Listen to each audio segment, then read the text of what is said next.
Рахмат, кийинки сөз Коргонбай уулу Жусупбекке берилет. Саламатсыздарбы, урматтуу жыйындын катышуучулары. Бул жерде Акылбек Үсөнбекович, финансовый разведканын председатели отурат, ГКМБнын башчысы отурат.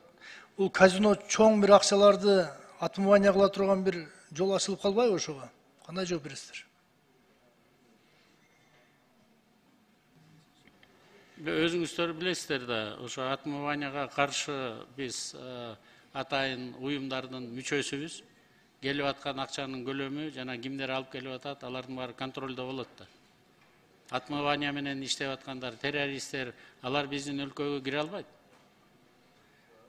Эми негизинен жанагы акчаны наличка бир жерден алып туруп, ошо казинонун ээлери менен сүйлөшүп, бир миллиондогон долларларды казинодон утту кылып, например, жана ошол жерден өзүнүн кичинекей налогун төлөп коюп, тыйындарды алып чыгып кетишпейби деген суроо. Эми эгерде ошондой боло турган болсо, Минскиде, Москвада, Алматада, бөлөк өлкөлөрдө аларга уруксаат бербейт эле да. Малайзияда, Макаодо, анда террористтердин баары ошол жактан акчаларын алып кете бербейби? Кыргызстанга келбей эле. Биз ошолордун технологияларын баарын колдонобуз да. Биз дагы бир жолу айтайлы, бул жерге отмывание үчүн келе турган кишилерге эмес. Булар туристтер келип, өзлөрүнүн акчалары менен ойной турган, биздин оюбуз боюнча добросовестный гражданиндер келип, өзлөрүнүн заработан акчасын ойной бергенге шарт түзүп атабыз. Азыр коомчулукта ушул казино боюнча өтө каршылыктар көп болуп атат да, эшикте элдинчи. Мен дагы Кыргызстандын депутаты катары жогорку кеңештин кыргызстандыктарды ушул казиного киришине жана ойношуна толук мен каршымын. Жана сизди колдоп, жана сиз айтып атпайсызбы, эгерде кыргызстандыктар кирсе, лицензиясынан ажырайт, жана миллиондогон долларлардан ажырайт депчи. Ошону катуу көзөмөлдөш керек. Эгерде лицензия ээси бай иностранцтар келбей калып, казиносу жакшы иштебей калып, силовой структуранын же болбосо бир милициянын башчылары менен сүйлөшүп, бир 50-60 местныйларды кой бере кой, айына мондай отметка кылып турам деген бир фактылар болуп калса кандай болуп калат анда? Азыр бул мыйзам жок эле ошондой фактылар болуп атпайбы? Мына урматтуу Сүйүнбек Абдылдаевич менен биз канча казинону жаптык. Азыр да колубуздан келгенин баарын жаап атабыз. Бирок бул уруксаат берилгенден кийин подпольный казинолордун баары жабылат. Ачык айкын иштеп аткандан кийин. Жанагыны сиз 50-60 кишини киргизе коет дегенди биз жол бербейбиз ага. Мурун МВД крышавайт айтчы, азыр крышавайт этпейт. СМБ крышавайт этпейт, мен крышавайт этпейм. Биз эмне өзүбүз казино ачайлы деп атабызбы? Биз өзүбүз казино ачпайбыз, ошону келген инвесторлор келип ачып, иностранец, Кыргыздын жараны эмес, чет мамлекеттен келген жаран келип өзү ойноп кете турганга шарт түзүп атабыз да биз. Жанагындай сиз айткандай нарушение боло турган болсо, камаганга чейин барабыз. Анан да бир момент, кайсы бай иностранец клиенттерге арендер алып атасыздар да, жанагы лицензияны кымбат кылып коюп атасыздар, мисалычы. Байлар, бай иностранцтар Лас-Вегаска, Макаога, Кипрге барат да. Анан биздин Кыргызстан кайсы жагы менен привлекать этебиз деген бир максаттар бар. Эми ачып көрбөйлүбү, урматтуу депутат Коргонбай Жусупбек? Мен баарына суроо жооп бере албайм да. 98-жылдан 2011-жылга чейин иштеп атты. Казакстандан абдан көп кишилер келип жүрчү. Россиядан көп кишилер келчү. Кытайдан көп кишилер келчү. Ошол убакта. Анан азыр кайра ошореки мамлекеттерден, чет мамлекеттен келет деген үмүтүбүз бар, расчетторубуз бар, инвесторлор бар.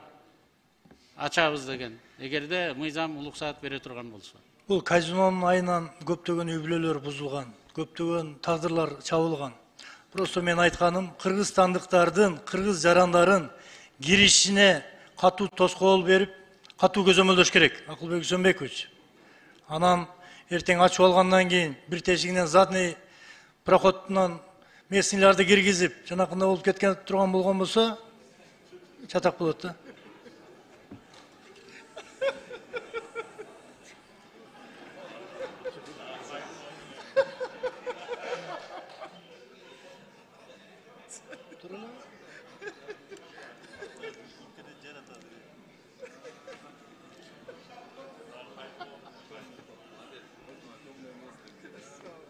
Рахмат, кийинки сөз Малиев Арсланбек Касымакуловичке берилет. Жетөгөз округу Малиев.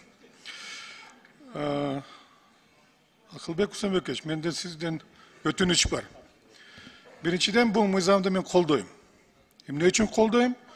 Sebebi bu налогтур. Sebebi bu iş orunдар.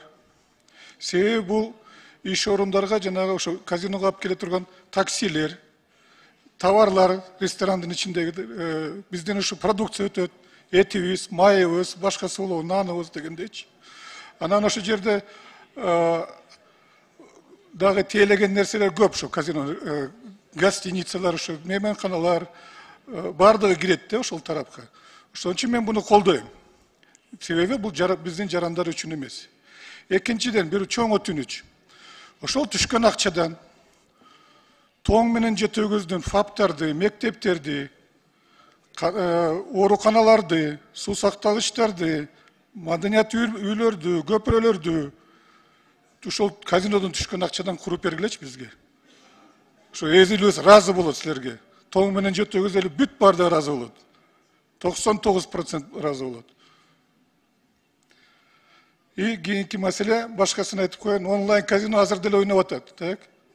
Кааласа азыр деле кирип, любой барып ойной берет. Аны биз мыйзам алабызбы, албайбызбы, ал деле иштейт. Бирок мунуну карап көрүш керек, реклама жана телевидение менен радиону алып иштесе болот, так? Казиногочу. Анан бул маселеге динди аралаштырбайлык биз. Кээ бирлер айтып атпайбы берди, тигини чакырайлык, муну чакырайлык депчи. Өткөндө эле сүйлөшпөдүкпү бул маселеге динди, вообще биз динди светтик мамлекетте аралаштырбайлык.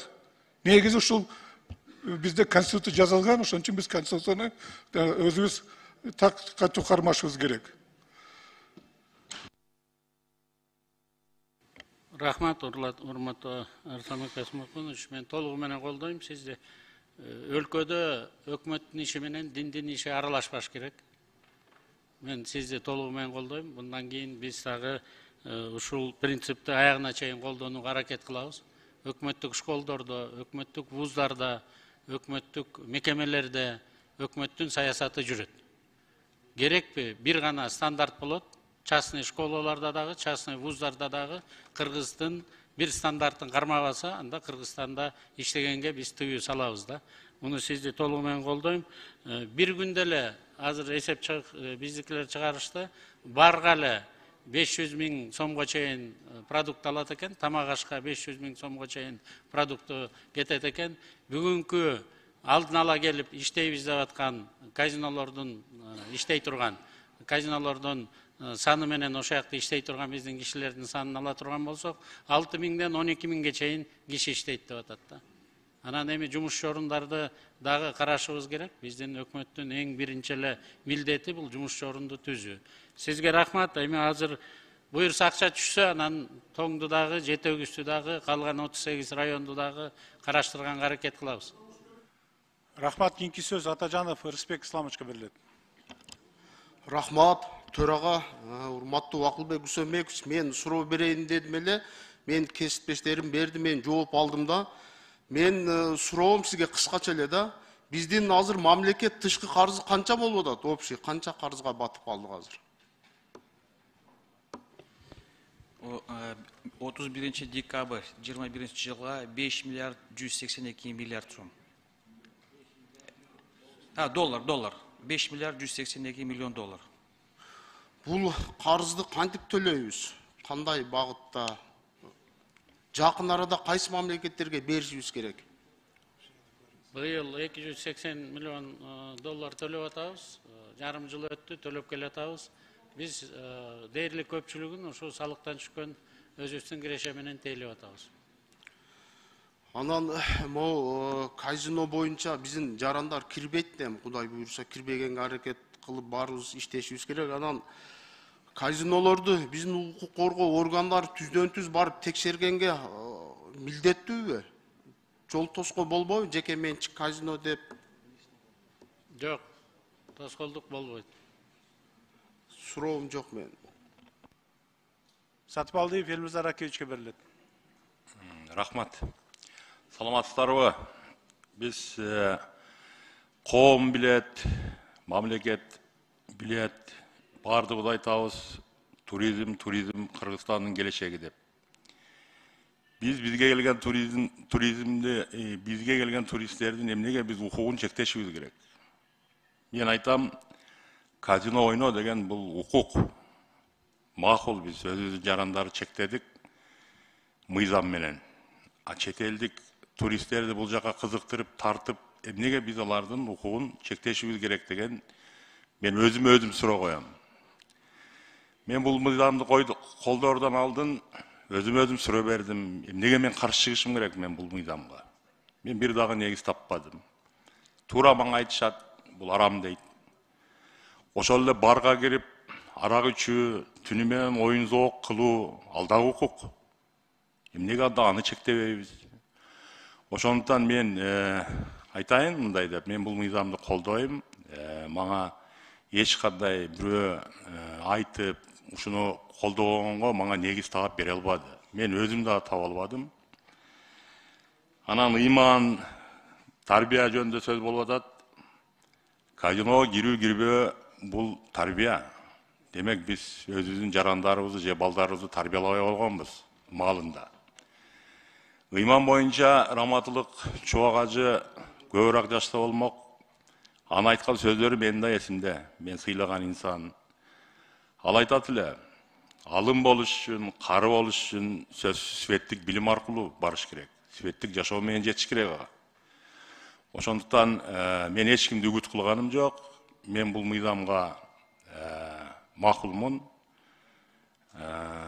Жакшылык болсун, өкмөттүн койгон ою ишке ашсын. Рахмат, кийинки сөз. Рахмат.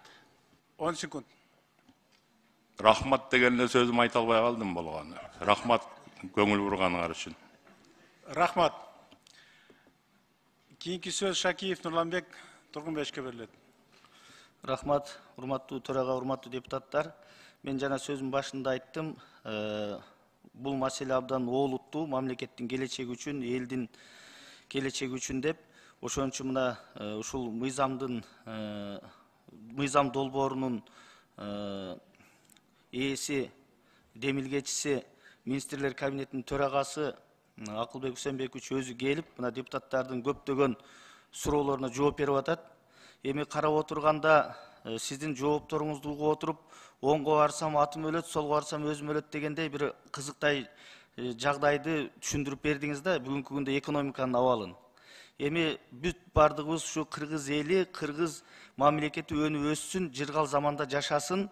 Жыргал заманга жашаш үчүн элдин жашоосу акырындан өсүп өнүгүш керек. Дароо эле жыргал заман курула калбайт, аны бардыгыбыз билебиз. Ошого сиздер аябай аракетиңиздерди кылып атасыздар, ар тараптуу. Эми чынын айтыш керек, мына айрым адамдар айтып кетти, мен комментарий бергим келбейт, 5 убакыт намаз окуган депутаттар да колдойбуз деп атат депчи. Бул ар бир адамдын жасаган адеби, ошо окуган намазы дагы өзү үчүн жооп берет. Дин менен мамлекет ажыратылган. Эч качан диний түшүнүктүү, диний маселени мамлекеттик маселеге аралаштырбашыбыз керек. Бул баш мыйзамыбызда жазылган. Эгер антип отура турган болсок, элдин, мамлекеттин кызыкчылыгын колдогон адамдар эл душманы болуп калат да, ошондон алыс болушубуз керек. Анан мына бул жерде эң башкы маселе ушу кыргыз жарандары ушул казиного кирбейт деген мындай чоң бөгөт коюлуп турат да. Чынын айтыш керек, азыр деле мына башка өлкөлөргө барып ойногондор толтура, кошуна мамлекеттерге барып. Онлайн ойногондор толтура. Мына ошонун бардыгын бул керек болсо чектөө да. Бул чектөө. Анан ошо тышкы карзды төлөйбүз деп ушундай жагдай болуп атканын айтып атасыздар. Мына биз ошол себептен ушу 10 секунд. Ушул тышкы карз бул мамлекеттин өсүп өнүгүшүнө өтө чоң жүк.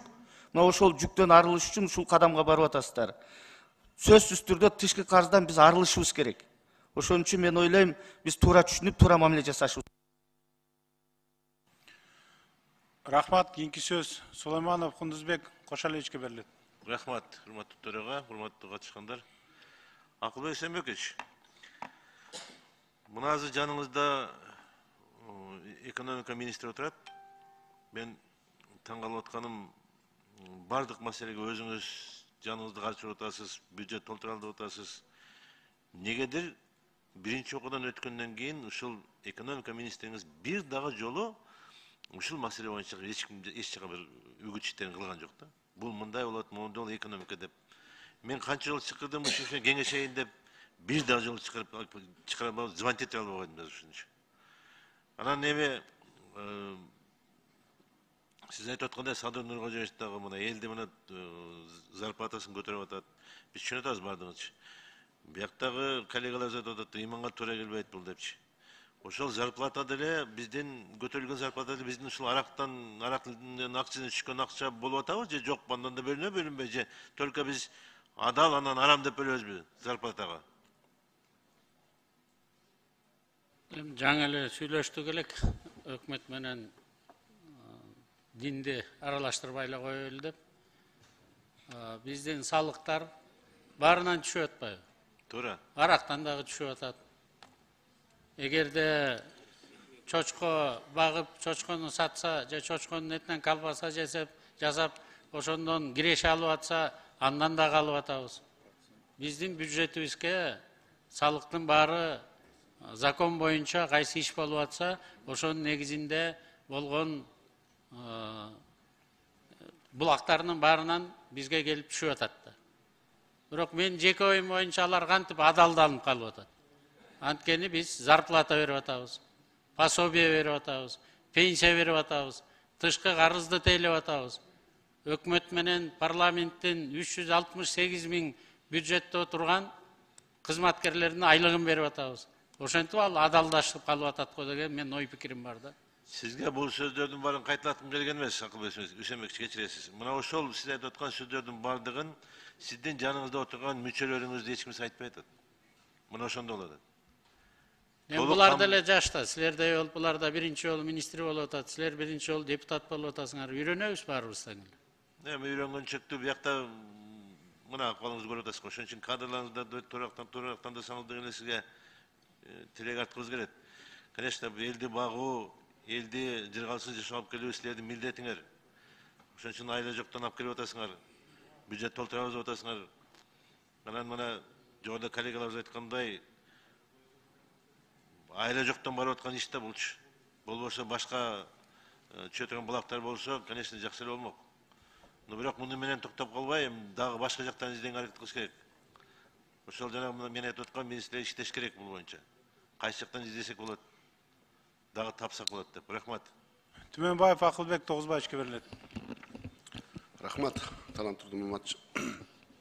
Эми мына Акылбек Үсенбекович келип, Камчыбек Кыдыршаевич келип баягы жогорку кеңешке түшүндүрүп, бүгүнкү күнгө чейин дагы баягы түшүндүрүү иштери ошол жогорку кеңеш менен иш алып баргандары кичине жакшы болбой аткандыктан баягы көп депутаттарыбыз каршы чыгып, бүгүнкү күнү баягы саясатташтырып, ошол диний көз карашка буруп кетишти да.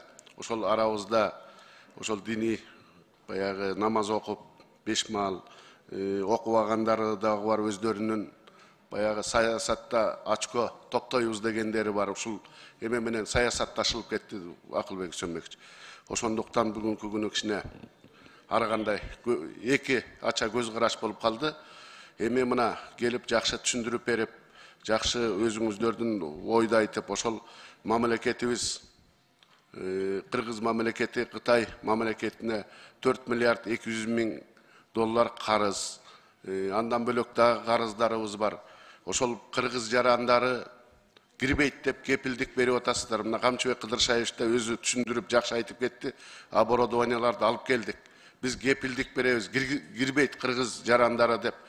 Мындан артык эми баягы депутаттарга, элдерге түшүндүрүп болбойт да. Эми кепилдик берип аткандан кийин ошол лицензия берилгенде, мына Жанар Кубаныч да айтты, Элмырза Ракиевичтер да айтып кетти. Кыргыз жараны кирсе, лицензиясын алдырып, ошол штрафындагы, ошол биз өзүбүздүн сунуштарды киргизген сунуштарды кошо кабыл алып, ошол сунуштар менен кабыл алып бүгүнкү күнү өткөрүп берсек, ошол кийин биздин сунуштар өзгөрбөш керек да, Акылбек Үсенбекович. Ошондуктан бардыгыңыздар баягы Кыргыз мамлекетинин бүгүнкү күнүкү бюджетин, ошол сиздер айтып аткан мектеп, жол 10 sekund.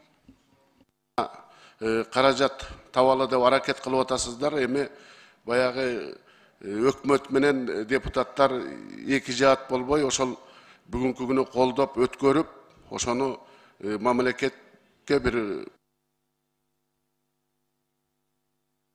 Рахмат. Кийинки сөз Атаз Шайлоо Карабековичте. Чоң рахмат. Урматтуу Акылбек Үсөнбекович. Мен бир суроом, анан эки сунушум бар да. Биринчиден кыргыз жарандары кирбейт. Анан чет өлкөнүн жарандары бүгүнкү күндө сизде маалымат барбы? Бишкекте же чоң шаарларыбызда Чанчун, Пантун же Янли дегендер бүгүнкү күндө ушуну ойноп аткан маалыматтар барбы? Маалыматтар болсо, Камчыбек Кыдыршаевич менен Улан Номоканович Эчак аларды жапмакта. Бирок сөздөр жүрүп атат. Биз дагы коомдун ичинде жашап жүрөбүз да. Ушул экинде айрым чоң-чоң квартираларда, айрым бир чоң-чоң асабинактарда, атайын жабык клубтарда ушундай жумуштар болуп жүрөт деп. Биз ошонун үстүндө иштеп атабыз. Эгерде сиздерде бир маалыматтар болсо, айтсаңыздар, жардам берсеңиздер жакшы болот эле. Ошон Янлилерге эле кетсин, Янлилер эле келе турган болсочу, мунун кирешеси. Кийинкиси мына бул казино кылмыш, бул арам деп атабыз, кумаркана депчи. Мамлекеттин казынасына кол салган мен да бир кумаркана таап алдым. Көңүл буруп койсоңуз. Бишкек асфальт сервис 500 миллион сом урдап атат. Мына кумарканаларды алып келүү менен Кытайдан кутулабыз деп атасыздар. Бирок ушинтип 500 миллиондорду урдагандарды токтотсоңуз, бул дагы бизге киреше келмек. Мына жерде бир Эргул чыгыптыр, мен ушулар менен 2 айдан бери күрөшүп атам Сверлов районунда. 9 миллионду эч кимден уруксатсыз 6 көчөгө жумшап атат. Алдынан канализация өтөлөк. Ушуга окшогон чыгашаларды тоспойсуздарбы? Бул дагы кумарканадан 5 метр кумарканага кирип кеткен кыргыздын жарандары булар. Берейин аттарынчы. Буларды киргизип бердиңер кумарканага. Ал жака киргизбеген мененчи. Үчүнчүсү, бая туризм боюнча Сүкөлдө Тамгада бир чоң олимпиадалык база салып атпадык беле? Ошо боюнча маалымат берип койсоңуз, 1400гө жакын жыл бою келип, ошол жерде биздин экономикабызга баягы эми сбор болгондо ал жерде ар бир спортчудан, туристтен $300 түшөт. Ошол кандай деңгээлге жетип калды, маалымат берип койсоңуз? Азыр жер проблемаларын чечип атабыз. Фонд туризма мастер план иштөөнүн үстүндө алек болуп атат. Ал жерде билесиз, эл аралык деңгээлдеги стадиондор курулуш керек экен. Биздин проект жазгандар жарабайт экен. Ошондуктан чет Австриядан бир фирманы жалдап, азыр ошо мастер план иштегенге кириштик да. Президент урматтуу Садыр Нуркожоевич колдоду. Биз мастер план даяр болору менен инвесторлорду издей баштайбыз. Инвесторлар да келе тургандар болуп атат. Абдан жакшы проект экен деп кызыгып атышат. Анан сиз айтып кеткен кумаркана боюнча Бишкек асфальт сервис деген. Бул боюнча биздин укук коргондор ачып чыккан. 500 миллион боюнча кылмыш иши козголгон. Жакында сотко баргандар сотко барып, кузгандары кузуп атышат да. Тиги 9 миллион боюнча эми бул Бишкек шаарында местный бюджет деп коет. Шаардын мэри менен мен тактап чыгайын. Кайсы көчөлөрдү эмне үчүн канализациясын бүтүрбөй анан асфальттап атат деп. Чоң рахмат. Мен мына жерде бир маселе айтып коеюн.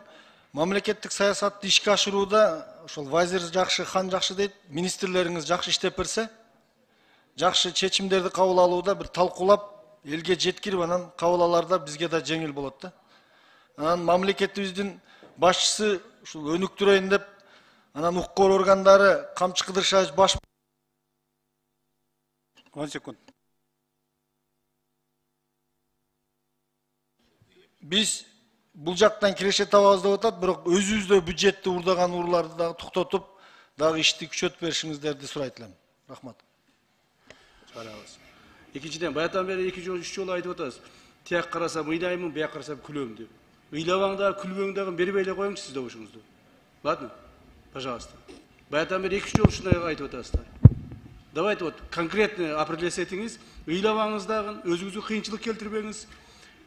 Определяйтесь и давайте. Дайте голоса или не давайте голоса. Все, пожалуйста.